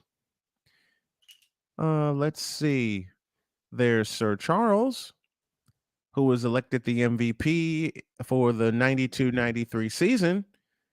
Jordan took him down in his prime in 6 games. Then there's 1996.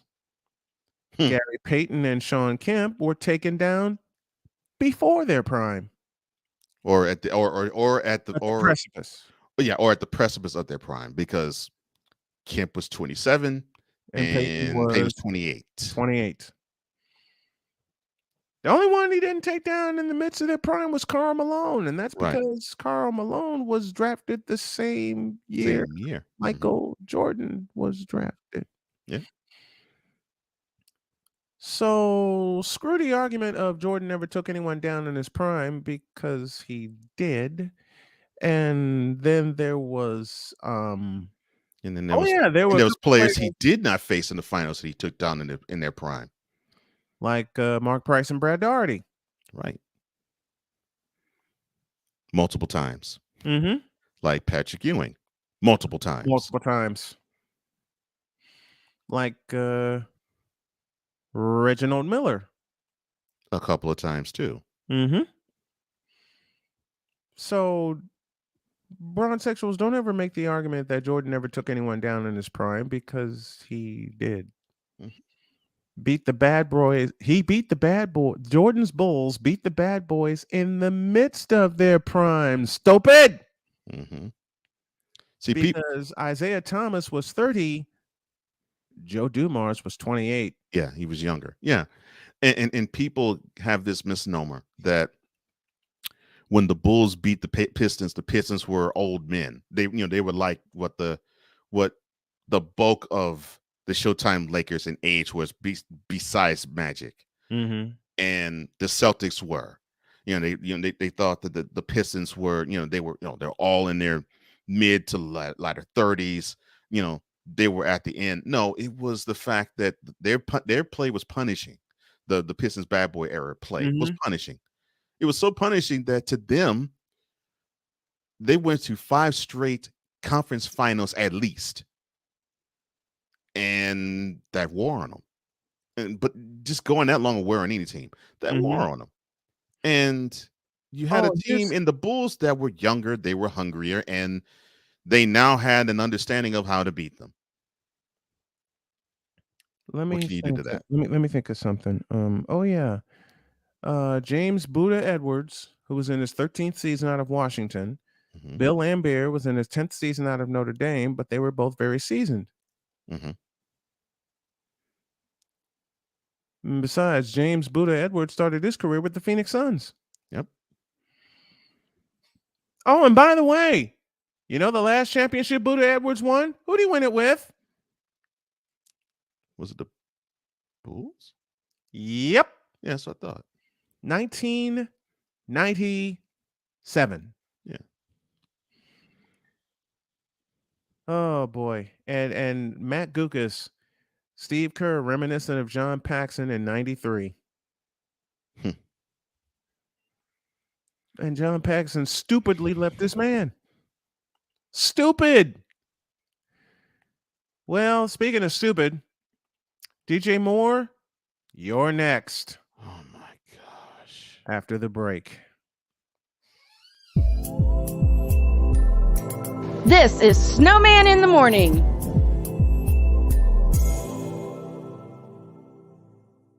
Have you had a chance to visit the Snowman in the Morning shop yet? You haven't? Then what are you waiting for? Go to officialsitmorn.com, check out the shop when you type in the word shop, and you'll see things like, a coffee mug that's available, a sweatshirt, a t-shirt, and a whole lot more. And while you're buying items from the Snowman in the Morning shop, you can support the Snow Strong Carolina mission. We got a lot to do in a short time to get there. Go to officialsitmorn.com/shop. Check out all of the gear and wear the same gear that the crew wears. And when you're doing that, tell them Snowman sent you.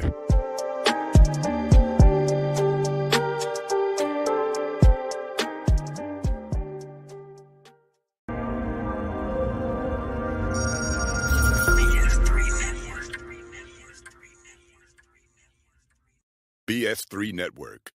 Changing the way you watch TV.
Steph Curry. Tim Anderson. Jordan Alvarez. And it's caught.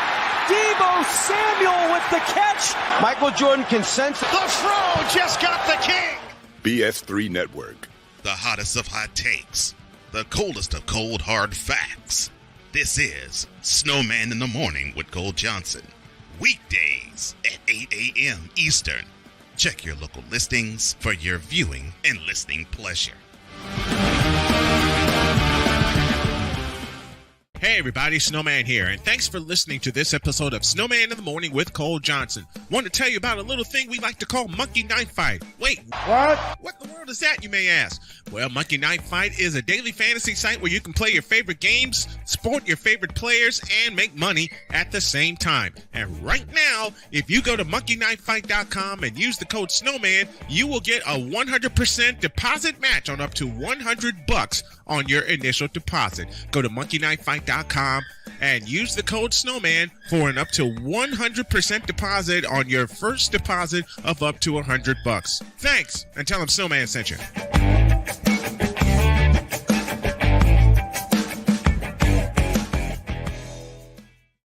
Mister, how do you operate this Twitter thing or this Instagram thing or whatever the heck? You're supposed to know all this stuff. Anyway, welcome back to the show. Well, official SIT Morn is the ID that you need, my beautiful Dr. K, along with Cole Johnson, Snowman here with you. And what the hell happened in Atlanta? What in the Vita Blue, yellow-bellied, red-blooded hell happened in Atlanta? I mean... All right, so to set the table and stage. Please do. All right, so the Panthers go up.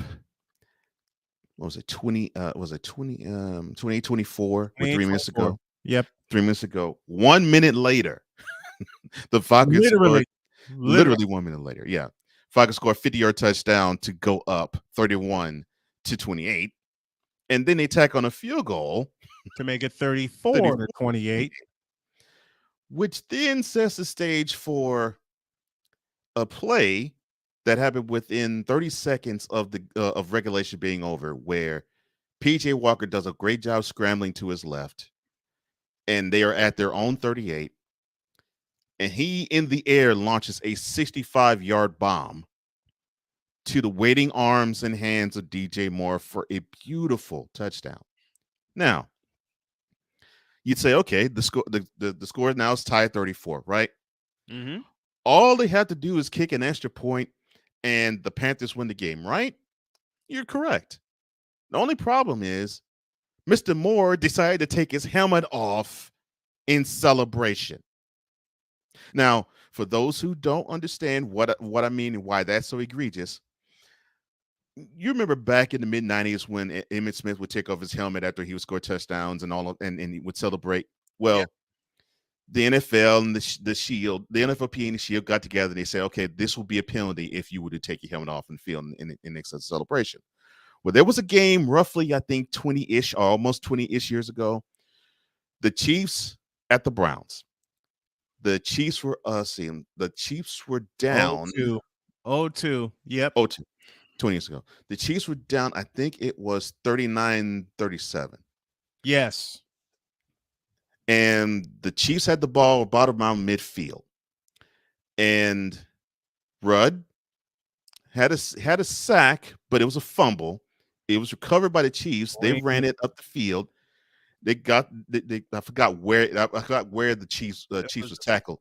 It was in the midst of the play, while the play was still going on, Dwayne Rudd, the linebacker of the Browns and was of the Vikings before, took off his helmet and threw it in celebration while the play was in motion.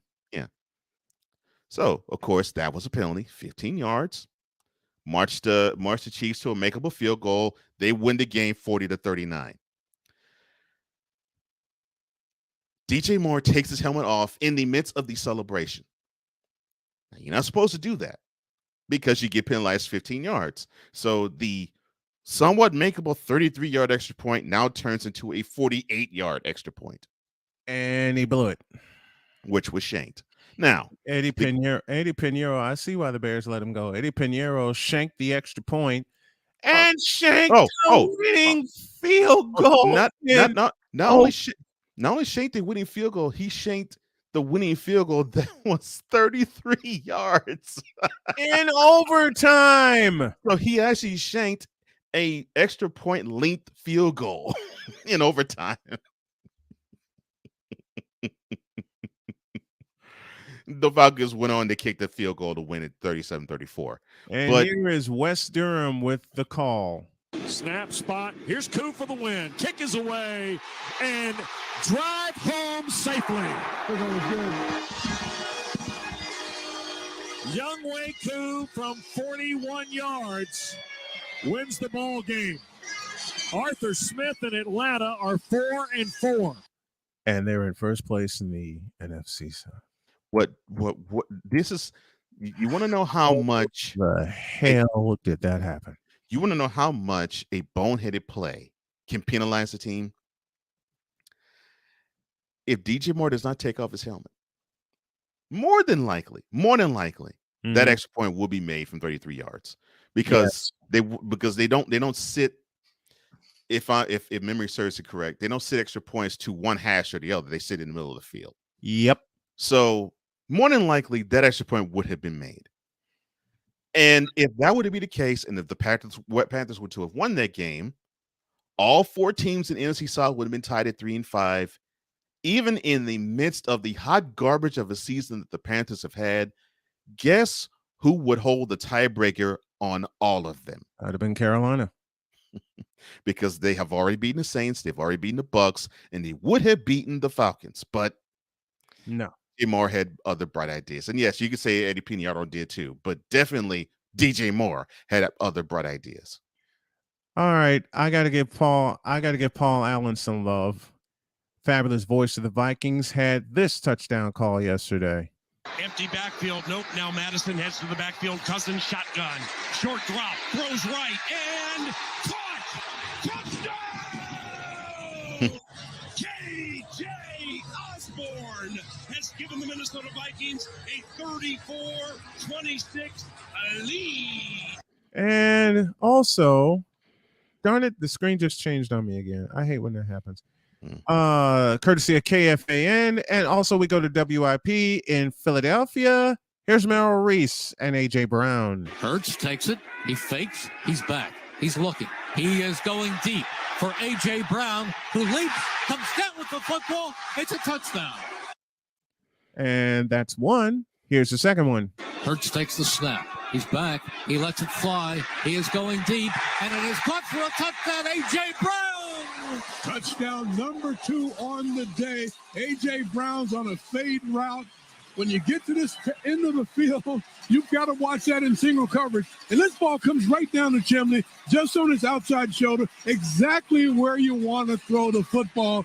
And here is the triple play. Hurts looks, fakes, still looking. He is going deep down the far side, and it is A.J. Brown again! Another touchdown! 29 yards! Boom! And that was A.J. Brown's triple play. But for our call of the day, presented by Cricket, it's all about CMC. Here's number 1. Kittle is inside of Ayuk, right? They motion McCaffrey, backwards pass to McCaffrey, and he's going to throw downfield wide open. Brandon Ayuk! Touchdown! San Francisco! He can run! He can catch! Fire! Christian McCaffrey can throw! That's 1. That made it 7-7. 14-10 Rams when McCaffrey strikes again. In the gun, McCaffrey left. They motion McLeod to the left inside of Ayuk. Kittle and Willie Snead are right. Now they go empty, and McCaffrey goes right. It is Garoppolo looking. Garoppolo under pressure, throws to the back of the end zone. Caught by Christian McCaffrey. Touchdown! CMC! Dynamite! The 49ers have the lead. And they extended it because Christian McCaffrey said, I'm not done yet. First and goal, 1 yard line. Garoppolo in the shotgun. McCaffrey to his right. They're going to give it to McCaffrey coming left. McCaffrey, touchdown! San Francisco! He has thrown one. He has caught one. He has run one. He can do it all. And our calls of the day brought to you by Cricket Wireless, the official wireless carrier of Snowman in the Morning and the SDM Sports Radio Network. Something very interesting, as I mentioned earlier in the show. That's the first time that triple play has happened since 2005. The great LaDainian Tomlinson did the thing for the, San Diego Chargers. Not the Los Angeles Chargers. Not the Los Angeles Angels, the San Diego Chargers, damn it. And then George the Animal Kittle decided to finish it off. Garoppolo under center, 3, 2, 1. Ayuk in motion. It's a roll for Jimmy left, looking for McCaffrey. Take it away. We'll throw for the back of the end zone. Caught by George Kittle. Touchdown! San Francisco! And that was that. 31-14 was the final. Thank you to KNBR, flagship station of the 49ers, and Greg Papa and company delivering the call. Tonight, game 3 of the World Series, 8:07 first pitch from Philadelphia. I might do a live call on that instead of this Battle of Ohio. That's supposed to be Monday Night Football. The Browns had to crap it up. See, I don't mind the Bengals. I like the Bengals. Joe Burrow. I love his receiving core. But who put this schedule together? We got a few minutes left. Who put this schedule together? Who decides who's going to crap it up on Monday Night Football, or for that matter, Thursday Night Football? What I found funny is that most of the slate for October's primetime games were horrible. They all sucked. And it was. I'll put it plainly for you. They all sucked. They were horrible. I'm like, you mean to tell me that you all thought these games would be captivating in any way, shape, form, or fashion? Who?